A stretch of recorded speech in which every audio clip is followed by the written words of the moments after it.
Hello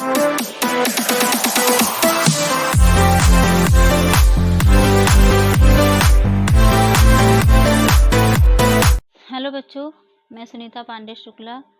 मैं triple MA BEd TET C TET qualified आप सभी बच्चों का हृदय से बहुत बहुत अभिनंदन करती हूँ, स्वागत करती हूँ। आज हम लोग पढ़ने चल रहे हैं NCERT पुस्तक की क्लास 7th का लेसन 6। ध्यान से देखिए, पाठ का नाम है सदाचार, जिसका अर्थ होता है अच्छा आचरण। ठीक है, अब आ जाओ यहाँ पे, ध्यान से देखिए बेटा, हम लोग इसे समझने का प्रयास करेंगे। आप लोग बहुत अच्छे से समझ लोगे, ऐसा मुझे उम्मीद है। देखिए, आलसस्य किं मनुष्याणां शरीरस्थो महानं रिपु नास्ते उद्यम समूह बंधु कृत्वा यम नावशिदति। आलस्य का होता है आलस्य करना, मतलब ही का निश्चित ही, शरीरस्थ मतलब होता है शरीर में रहने वाला, महान सबसे बड़ा, रिपु मतलब होता है शत्रु या दुश्मन, और उद्यम समा का होता है परिश्रम के समान, बंधु मतलब होता है फ्रेंड यानी कि मित्र, यम होता है जिसको ना का नहीं, अवशिदति का होता है दुखी होता है। तो देखो बेटा, इसमें ध्यान से समझो, आलस्य जो होता है हम मनुष्य के शरीर का सबसे बड़ा दुश्मन होता है, और जो उद्यमी होता है, उद्यम मतलब परिश्रम होता है, वह मनुष्य का सबसे बड़ा दोस्त मित्र होता है। जो परिश्रमी व्यक्ति है वो कभी भी दुखी नहीं रह सकते, अवशिदति मतलब दुखी नहीं रह सकते, क्योंकि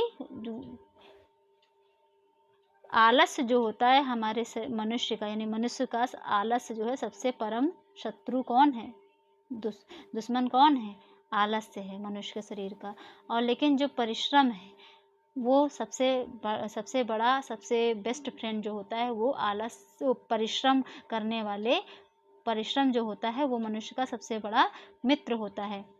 जो लोग आलसी होते हैं वो लोगों पर बोझ बनने लग जाते हैं, यानी कि एक दिन तो उनके लिए कुछ इंसान कर लेगा, 2 दिन कर लेगा, लेकिन फिर वो बोझ की तरह व्यक्ति को प्रतीत होने लगते हैं। लेकिन जो उद्यमी होते हैं, परिश्रमी होते हैं, वो कहीं पर भी रहते हैं तो किसी पे बोझ नहीं बनते हैं, और उनके रहने से सभी लोग प्रसन्न रहते हैं, क्योंकि वो खुद भी प्रसन्न रहते हैं, क्योंकि वो अपने कार्य को करते रहते हैं कुछ ना कुछ। तो कभी भी ना उनका शरीर ढलेगा, ना उनके शरीर में कोई कमी आएगी, और ना ही कोई दिक्कत आएगी, ना ही वो किसी पे बोझ बनेंगे। इसलिए हमें दोस्ती करनी चाहिए किसके साथ, परिश्रम के साथ, उद्यम के साथ, यानी कि हमें पढ़ाई करनी चाहिए, पढ़ाई के मामले में आलस्य नहीं करना चाहिए। ठीक है, समझ में आ गया। अब इधर देखो, दूसरा वाला, स्वकार्यम अद्य कुर्वीत पूर्व अहे अपरा अहरिकम अहि नहीं प्रतीक्षते मृत्यु प्रथमस्य न व कृतम। कह रहे हैं कुर्वीत का होता है करना चाहिए, पूर्व अहे मतलब होता है दोपहर से पहले, अपराह फीकम का होता है दोपहर का, न प्रतीक्षते मतलब प्रतीक्षा ना करना, इंतजार ना करना, और वा का होता है अथवा या फिर या। ठीक, तो ध्यान दीजिए, जो कार्य आप आने वाले कल पे करने वाले हैं उसको आप आज ही कर लेना सही है आपके लिए।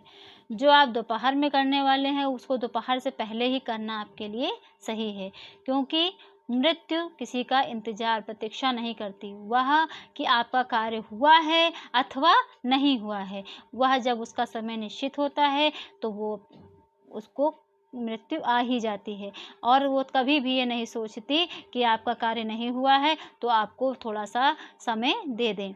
इसीलिए कहा गया है कि हर व्यक्ति को अपने कार्य को समय पर ही कर लेना चाहिए, तो अपने कार्य को, तो इसलिए आपके लिए भी है, आपके लिए बहुत ज़्यादा सीख दे रहा है कि जो आप लोग होमवर्क टालते रहते हो कि आज सर ने दिया, मैम ने दिया है तो अब बाद में कर लेंगे, अभी तो टाइम है, तो टाइम हमारे पास नहीं होता है।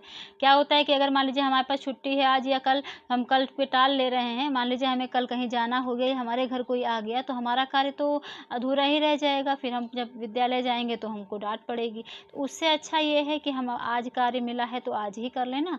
अगर हम आज ही कर लेंगे तो कल कोई भी समस्या हो तो हमारे लिए कोई दिक्कत नहीं, हमारा कार्य तो पूरा है। तो हम जब भी विद्यालय खुलेगा हम जाएंगे तो हमको ना ही डांट पड़ेगी, ना ही किसी प्रकार की शर्मिंदगी का वो अनुभूति होगी। तो कह रहे हैं कि आप जो कार्य कल पे टालना चाह रहे हो, कल पे टाल रहे हो, उसको आज कर लेना चाहिए, और जो दोपहर में करना चाहते हो उसको अभी दोपहर से पहले ही कर लेना चाहिए, यानी अभी ही कर लेना चाहिए। क्योंकि मृत्यु किसी की प्रतीक्षा नहीं करती है, वह अपने समय पर निर्धारित है, इसलिए हर कार्य को समय पर ही कर लेना चाहिए, यही कहना चाह रहे हैं। ठीक, अब आ जाओ तीसरे पे। सत्यम ब्रूयात प्रियम ब्रूयात ना ब्रूयात सत्यम अप्रियम, सत्यम प्रियम प्रियम च ना नृतम ब्रूयात एष धर्म सनातना। ब्रूयात होता है बोलना चाहिए, प्रियम मधुर, सत्यम सत्य, अनृतम झूठ, सनातना मतलब होता है शाश्वत, और धर्मा का होता है धर्म या आचार। तो देखिए, हमेशा सत्य बोलना चाहिए, प्रिय बोलना चाहिए, अप्रिय सत्य नहीं बोलना चाहिए, और प्रिय झूठ तो कभी नहीं बोलना चाहिए। यही शाश्वत धर्म कहता है, यही धर्म आचरण है कि हमें सत्य हमेशा बोलना चाहिए और प्रिय बोलना चाहिए, और ऐसा सत्य जिससे किसी की ज़िंदगी तबाह हो जाए ऐसे सत्य, और अप्रिय सत्य, ऐसे अप्रिय सत्य को नहीं बोलना चाहिए तो ही ठीक है। परंतु ऐसा झूठ नहीं बोलना चाहिए जो बोलने में बहुत अच्छा दिखे और सब कुछ बहुत अच्छा दिखे और किसी को तबाह कर दे। कभी भी झूठ तो बिल्कुल भी नहीं बोलना चाहिए। हर परिस्थिति में प्रयास यही करना चाहिए कि हम सत्य बोलें और प्रिय बोलें, क्योंकि यही शाश्वत धर्म कहता है। सत्य बोलना चाहिए, प्रिय बोलना चाहिए, असत्य नहीं बोलना चाहिए और अप्रिय सत्य नहीं बोलना चाहिए, तथा यही शाश्वत धर्म कहता है। ये तीनों समझ गए। अब आ जाओ इसमें चौथे में। सर्वदा व्यवहारे यस्यात् औदार्य सत्यता तथा ऋतुजः मृदुता च अपि कौटिल्यम च न कदाचन।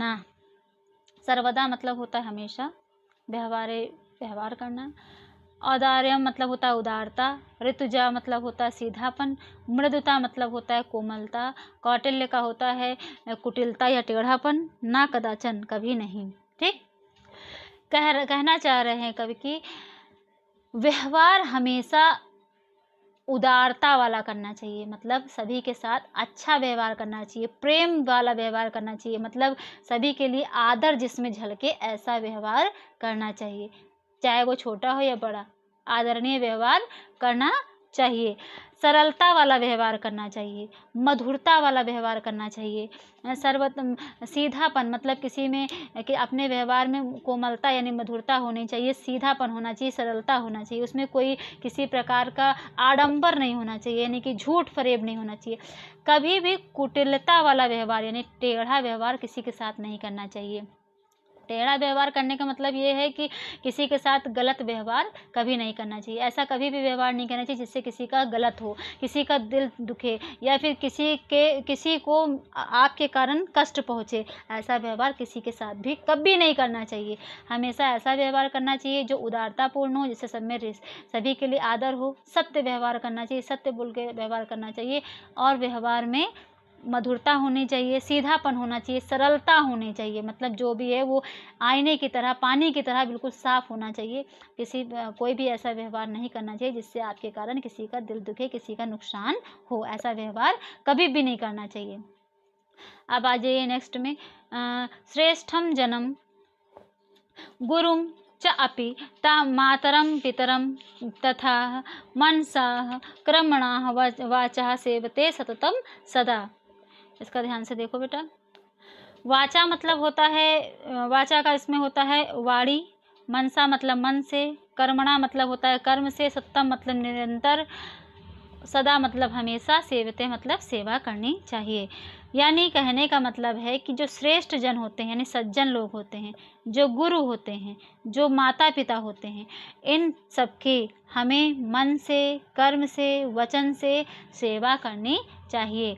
इनको कभी भी दुखी नहीं करना चाहिए। जो सज्जन पुरुष होते हैं, जो अच्छे व्यक्ति होते हैं, उनका, गुरुजनों का यानी कि टीचर्स का और अपने माता पिता का कभी भी गलती से भी अपमान नहीं करना चाहिए, उनका कभी दिल नहीं दुखाना चाहिए। क्यों? इनका हमेशा ही मन, वचन और अपने कर्म से यानी कि वाणी से कभी उनसे चिल्ला के नहीं बोलना चाहिए, तेज़ नहीं बोलना चाहिए, और साथ में मन से यानी कि श्रद्धा से, कर्म से यानी अच्छे कर्मों से उनकी सेवा करनी चाहिए। समझ में आ गया बेटा? अब आ जाइए 6 वाले पे। मित्रेण कलहं कृत्वा न कदापि सुखिजनाः इति ज्ञात्वा प्रयासेन तदेव वर्जेत। इसमें ये कह रहे हैं कि मित्रेण, मित्र के साथ, मतलब मित्र से, कलहम झगड़ा, कदापि कभी नहीं करना चाहिए, प्रयासेन प्रयत्न से, परिवर्जित दूर रहना चाहिए। देखो यहाँ पे ध्यान से ये कहना चाह रहे हैं कि मित्र के साथ झगड़ा मनुष्य को कभी नहीं सुखी रखता है। यह जानकर प्रयत्न से सारे झगड़ों से हमें निपटारा करना चाहिए, यानी निकल जाना चाहिए। देखिए ये एक लाइन में समझो बेटा कि हमें कभी भी अपने मित्रों के साथ लड़ाई झगड़ा नहीं करना चाहिए, क्योंकि अगर हम अपने मित्रों के साथ बिना लड़ाई झगड़ा किए रहेंगे तो हम सुखी जीवन जिएंगे, मतलब हम आपस में तालमेल से बना के रहेंगे तो हम लोग सब लोग मिलजुल के खुश रहेंगे। लेकिन अगर हम लोग झगड़ा करेंगे आपस में तो हम लोग कभी सुखी नहीं रह सकते, क्योंकि फिर वो उनका अलग गुट हो जाएगा, हमारा अलग गुट हो जाएगा। उससे क्या हो जाएगा कि हम लोग मतलब कॉम्पिटिटर होंगे, फिर वो अच्छी बात नहीं रहेगी। तानाशाही हमेशा होगा, वो हमको कमेंट करेंगे, हम उनको कमेंट करेंगे, इस तरह से। तो अगर किसी भी दोस्त के साथ अगर आपका झगड़ा है तो उसको निपटाने का प्रयत्न करें और आपस में बातचीत करें, जो गलतफहमियां हैं उसको दूर करें और आपस में प्रेम से मिलजुल कर सब लोग रहें। अगर कोई गलत कह रहा है तो उसके मुंह पर ही उसको बोल दो कि तुम्हारी ये बात मुझे गलत लगी, तो वो अगला भी समझ जाए कि हाँ, हमको गलत चीज़ नहीं के व्यवहार करना चाहिए, और आपस में सभी दोस्तों को मिलजुल कर रहना चाहिए, पढ़ना चाहिए, खेलना चाहिए। ठीक है, अब इसमें पाठ में तो हो गया है। अब यहाँ पर शब्दार्थ है बेटा। शब्दार्थ आप लोग इसको नोट कर लीजिएगा। पुस्तक मैंने इसलिए बताती हूँ मैं आपको कि पुस्तक से बनाती हूँ, जिससे आप लोग के पास पुस्तक ना भी हो तो आप इसे नोट कर सकते हो, कोई दिक्कत नहीं है। अब यहाँ पर देखो, यहाँ पर है दूसरा प्रश्न है कि इसमें जो सही है गलत है उसको फिल करना है। तो आम मतलब होता है हाँ, यानी कि सही है, ना मतलब होता है नहीं। मैंने इसमें पूरा फिल कर दिया है, इसको लिख लेना। तीसरा है एक पद में उत्तर लिखना था, तो मैंने यहाँ पर लिख रखा है एक पद में उत्तर। पहले प्रश्न उतार लेना, ये प्रश्न पहले उतारना है, फिर दूसरी लाइन में उत्तर लिख के फिर ये उत्तर लिखना, इस तरह से करके लिखना। ठीक है, फिर तीसरा प्रश्न है रेखांकित का प्रश्न बना था। जहाँ रेखा खींची हुई है, जहाँ लाइन खींची हुई है, उसमें प्रश्नवाचक बना था, तो पहले इसको उतारना, फिर उसके बाद उत्तर नीचे लिखना प्रश्न, फिर उसके बाद यहाँ पर ये जो ये लिखा हुआ है मैंने लिखना। इस तरह से करके पूरा इसको नोट कर लेना। यहाँ पे देखो बेटा, ये यहाँ पे लिखा हुआ है, ये चक्र बना हुआ है, आप ये जो बना हुआ है इसको इसमें से इसको पढ़ना है और इससे वाक्य बनाना है। तो देखो, ब्रूयात सेवते, ब्रूयात सेवते स्यात। तो अब इसमें पहला यहाँ देखो बना है, यहाँ पे बनाना है, इससे जोड़ना है, फिर इससे इसको जोड़ना है, फिर इससे जोड़ना है, ऐसे ऐसे करके जोड़ के हमें सारे सेंटेंस बनाने हैं। तो इस तरह से करके, तो इसमें कुछ ऐसा ही नहीं, सार्थक वर्ड को क्रियाओं में उसको थोड़ा बहुत चेंजिंग करके तब बनाना है। वैसे तो ब्रूयात सेवते स्याद सत्यम प्रियम च ऐसा लिख दिया गया है। अब लेकिन जो सेंटेंस बनेगा देखो यहाँ बनाया है सत्यम प्रियम च ब्रूयात। फिर है दूसरा है सत्यम अप्रियम च न ब्रूयात। फिर है अनृतम प्रियम ना च ब्रूयात। इस तरह से करके मैंने पूरा लिख दिया है, इसको आप नोट कर लीजिएगा। अब यहाँ पर देखो प्रश्न संख्या 6 में है, इसमें से फिल इन द ब्लैंक्स लिखना है, अव्यय भरना है। तो इसमें मैंने लिख भी दिया है, ऊपर नंबर भी डाल दिया है, जिससे आपको अगर ये ना समझ में आएगा तो इधर से देख लेना। ये देखो पूरा लिखा हुआ है, इसको नोट कर लेना यहाँ पर। अब इसे भी उसी का था, आधा है ना, वो उधर आधा था फिर इधर ही पूरा हो गया है, इस तरह से है, ये कंप्लीट हो जाएगा। फिर यहाँ पर प्रश्न संख्या 7 में आ जाओ। प्रश्न संख्या 7 में क्या है कि इसमें चित्र देखना है, और चित्र देखने के साथ जो यहाँ पर ये इसमें जो लिखा हुआ है यहाँ पर इससे इसका यूज़ करके यहाँ सेंटेंस बनाना है और इस चित्र को देखकर यहाँ पर लिखा हुआ इसमें जो लिखती है कक्षायाम है, श्याम पठे इत्यादि का प्रयोग करके सेंटेंस बनाना है। तो देखो मैंने बना रखा है, इसको आप नोट कर लीजिएगा। ये हो गया, ठीक है। अब यहाँ पर ये आपका चैप्टर कंप्लीट हो रहा है। अब आप लोग की जिम्मेदारी है कि वीडियो आप तो खुद देखिए, इसका सदुपयोग करिए, साथ में अपने सभी दोस्तों को मेरी वीडियो शेयर करिए और मेरा चैनल अगर पहली बार देख रहे हैं तो सब्सक्राइब ज़रूर कर दीजिए और बेल आइकन को ज़रूर प्रेस कर दीजिए। ओके बच्चों, बाय, टेक केयर।